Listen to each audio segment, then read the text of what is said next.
the evening.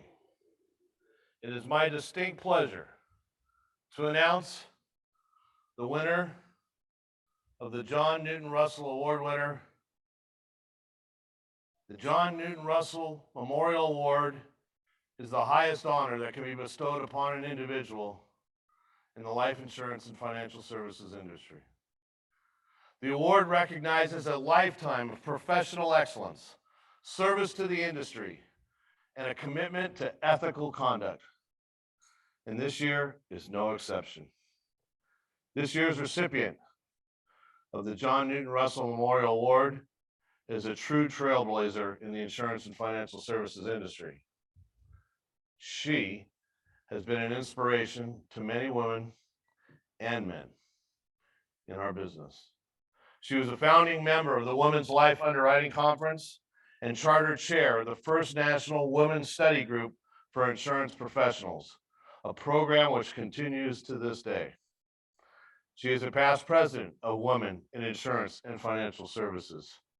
She also served as president of the $1 Million Roundtable Foundation and the Association of Health Insurance Advisors, a former conference of NAIFA. She is a life and qualifying member of the $1 Million Roundtable and a top of the table qualifier.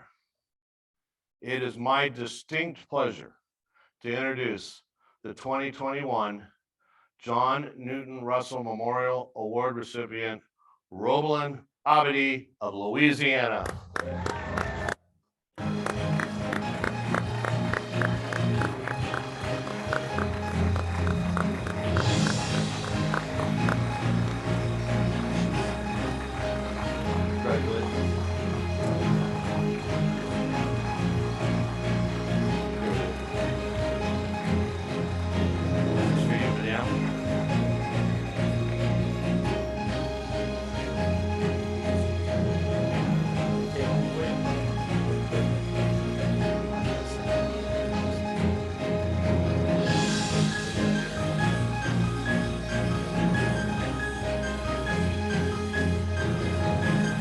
Congratulations.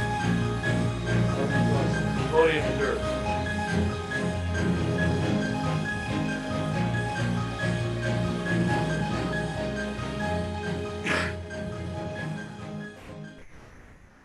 Thank you, Tom, for the brilliant introduction, and a special thanks to the John Newton Russell family for establishing this award. I am so honored to accept it and to keep your family tradition alive. And thank you to the many industry leaders who sat on the selection panel and chose me to receive this honor.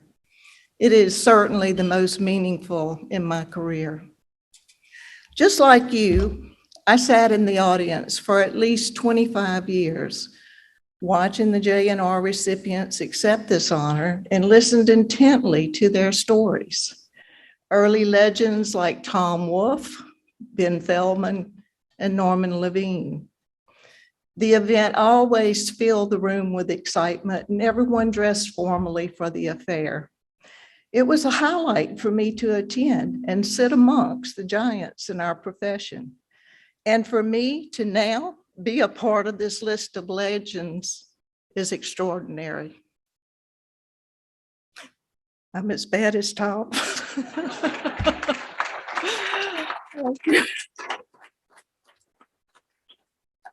Now, let me tell you some things about my life and career. And this may be the story that you least expected. So please just lean in with me a little bit and listen. I grew up in South Louisiana with the traditional ideas and expectations of women who came of age in the 1960s. It was a time when the first man landed on the moon, the Beatles splashed into the scene, the miniskirt became the fashion craze. But it was also a time of protest of the Vietnam War, civil rights movements, and the assassination of both President Kennedy and Dr. Martin Luther King.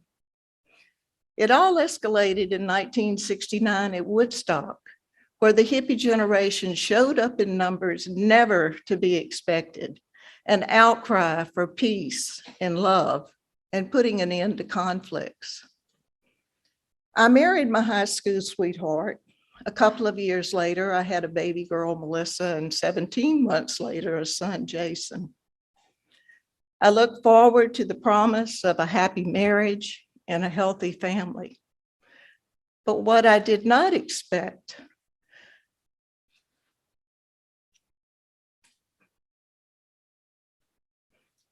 was that my husband would become an addict and become abusive. I never dreamed that I would have to escape the brutality of domestic abuse and then the fear, humiliation, and difficulties I encountered after leaving the marriage.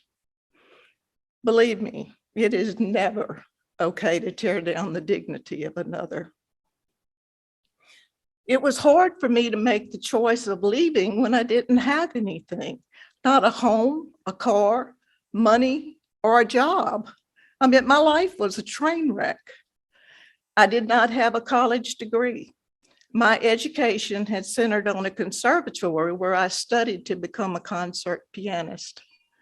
I put my career on hold after my marriage and found it extremely difficult to support my two children with few job skills and without benefit of child support. There was very little assistance legally, and the laws at that time were very loosely written and enforced. So through a series of contacts and referrals, and after a failed move in pursuit of a better job, I was recruited into the insurance business in 1978, and thus became the journey of my life. I got off to a quick start and I did very well, but I was told repeatedly that I would not make it if I didn't work at night. It was the kiss of death, the best time for traditional sales to families, but I couldn't. I had two children under the age of 5, and it was difficult enough for me to pay daytime childcare, much less leave them at night with sitters. I never compromised my family for a career, nor did I compromise my values when I was weakened by the experience. I had to reach down to a source greater than me, and this I draw from my unwavering faith in God and belief in Jesus Christ. Jeremiah 29:11 states, "For I know the plans I have for you, plans to prosper you and not to harm you, plans to give you a future." I held tightly onto that promise. There were no female managers, and the male managers had difficulty relating to my dilemma in the fact that I often cried when I spoke with them about my issues. I soon realized that the insurance industry had relatively few female mentors and none for me locally. I was in a very successful agency with 29 men and no other women. My manager, Warren Fountain, had me sign NAIFA membership papers the day I signed my contract and took me to my first local meeting. He encouraged me to get active. So I reached out to NAIFA, now NAIFA. At the time, they were transitioning Women Leaders Roundtable, whose mission was considered outdated. The timing was perfect, and I helped to organize a fledgling national conference devoted to the support and mentoring of other women in the industry. It was the Women Life Underwriters Conference that is now Women in Insurance and Financial Services. There is no doubt that my career was sustained by my involvement in WIFS. It provided me the opportunity to meet other women who helped me through some very tough times. They gave me great hope and supported me when I thought my possibilities were limited. Even today, those WIFS relationships are meaningful, and our once study group is now a group of industry pioneers sharing love and support in the last quarter of life. Donna, Nancy, would y'all stand up? You're two of my tribe here tonight.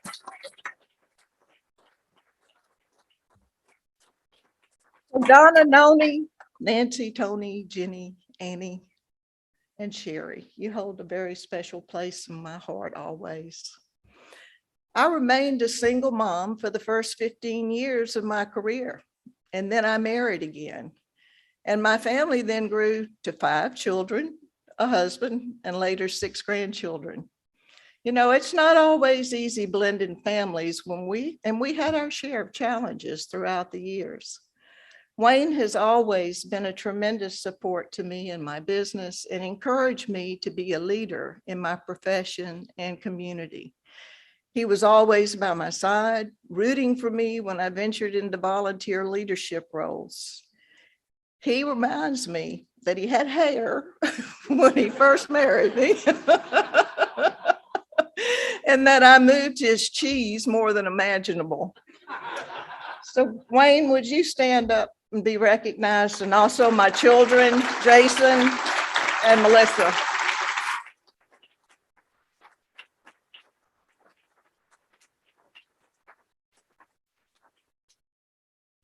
You know, I learned a lot through these adverse moments, and only a few times over the course of my career had I been taken seriously and considered to be on an equal basis to a male counterpart.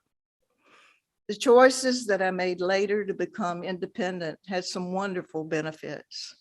I met so many interesting, exciting insurance and financial planning professionals like Joe Jordan and Solomon Hicks and John Nichols, who have shared their successes and their business applications. I got on the inside track of how these wildly successful consummate professionals have learned their craft. I've listened to them, laughed with them, and yes, cried with them. We all have personal stories, heartwarming, exhilarating, and fearful, gut-wrenching, and powerful tales of personal struggles. Yet we have all knelt before the altar of discouragement and failure. So no matter what stage you are in your career, you will find that our concerns and our passions are similar. And that when we peel off the exterior, we all become the same. We all want to serve our clients. We all want to do our best. We all want our families to be safe and happy. And we all want to be accepted by our peers. It's evident that if I had listened to those who did not support my early days in this career, I would have missed the opportunity of being here tonight. Even my mother thought I could do something better with my career. She died last year, just a few weeks shy of her 96th birthday, and I wish she were here tonight to celebrate with us and know that I did okay with my choices.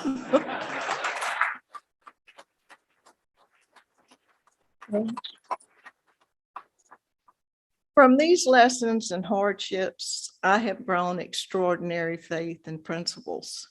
I believe in the power of the tithe. Money and time given for the welfare of others always comes back multifold. Generosity of heart and love shown to others lifts even the darkest of moods. Faithfulness to family and contributions to mankind nurture the seeds of humanity. So whether it is your time, money, effort, or something else, there is always a sacrifice. So be generous. There is always someone who needs what you have to offer. Your NAIFA association is working hard to help you meet the challenges of today. The work that Kevin and Diane do on Capitol Hill and throughout the states is what keeps you in business and helps to provide a better landscape for your future. So make your Hill visits this week meaningful and focused. Ellen Putman, the only other lady to receive this, was given this honor in 1978.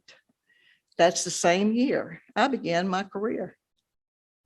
I had the pleasure of meeting her briefly at the NAILU meeting in 1980. She was diminutive in stance, but had a storied career for a woman of those times. I found a quote by her that aptly describes my volunteering career path. This is what she said. "This is why I read the obituary, to remind myself that those who move quietly amongst us are often leading lives of determination, grace, and accomplishment from which we could learn much." In closing, again, my sincere thanks to the John Newton Russell family and NAIFA for perpetuating his goals and memories for the last 80 years. Thanks to the many other industry and community organizations for allowing me to become a part of your mission over the years. The experiences and education helped me reach top of the table, and volunteering opened the pathways for me to receive this amazing award tonight. I am forever grateful for my family's support and for everyone who showed kindness towards me along the way. I accept this honor, hoping that tonight you leaned in a little bit and listened intently, because you can do this. Thank you.